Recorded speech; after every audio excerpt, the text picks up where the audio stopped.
Hi hello welcome to Sri Chitra media. అసలు హైడ్రా లక్ష్యం ఏంటి?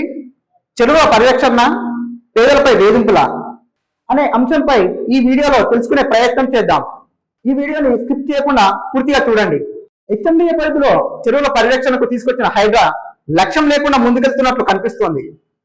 ప్రారంభ దశలోనే వివాదాస్పదమైంది. ఇప్పుడు ఏం చేయాలో పాల్పోక తప్పడడుగు వేస్తుందనే విమర్శలు వస్తున్నాయి. హెచ్ఎండిఏ పరిధిలో తొలుత అనుకున్నట్లుగానే అక్రమ నిగమనాల కూల్చివేత ప్రారంభించింది. అయితే ఇందులో పూర్తిగా కాంగ్రెస్ పార్టీ ప్రత్యర్థుల మీదే గురిపెట్టిందనే ఆరోపణలు వచ్చాయి. ఇంతలో ప్రభుత్వంలోని కీలక నేతలు సైతం పలు చెరువుల ఎఫ్డిఎల్ బఫర్ జోన్లలో అక్రమ కట్టడాలు వెలుగులోకి రావడంతో స్పీడ్ తగ్గించింది.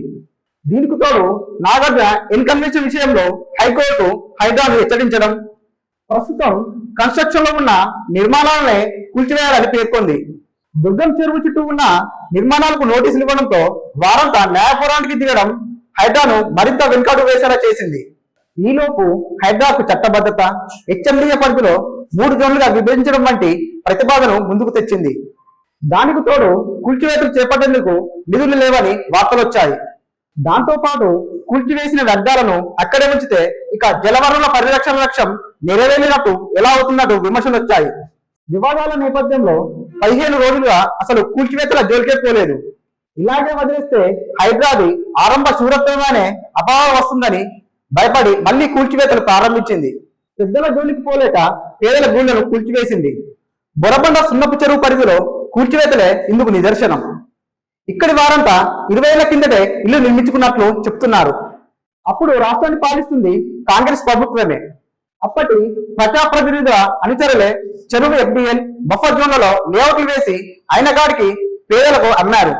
తమ పలుకుబడితో అధికారులకు ఆమ్యాలు ముట్టజెప్పి అనుమతులు ఇప్పించారు.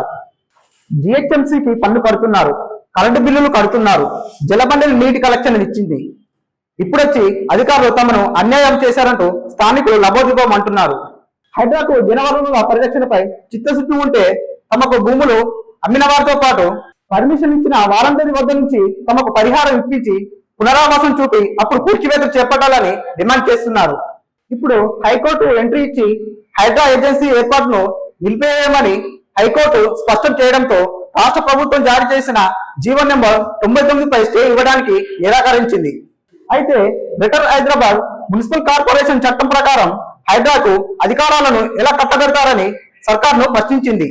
రాష్ట్ర ప్రభుత్వం ఏదైనా ఉత్తర్వులు జారీ చేసినప్పుడు చట్టంలోని నిబంధనలకు అనుగుణంగా వ్యవహరించాలి తప్ప ఇష్టానురాజ్యంగా జీవోలు ఇవ్వకూడదని స్పష్టం చేసింది. హైడ్రా ఏర్పాటులో చట్టబద్ధత లోపించినట్లు కనబడుతుందని పేర్కొంది. ప్రత్యేక చట్టం లేకుండా ఏర్పడిన హైడ్రా పనితీరు ఆందోళన కలిగిస్తూని వ్యాఖ్యానించింది. ఎలాంటి నోటీసులు ఇవ్వకుండా కూల్చివేతలు చేపట్టడంపై ఆగ్రహం వ్యక్తం చేసింది.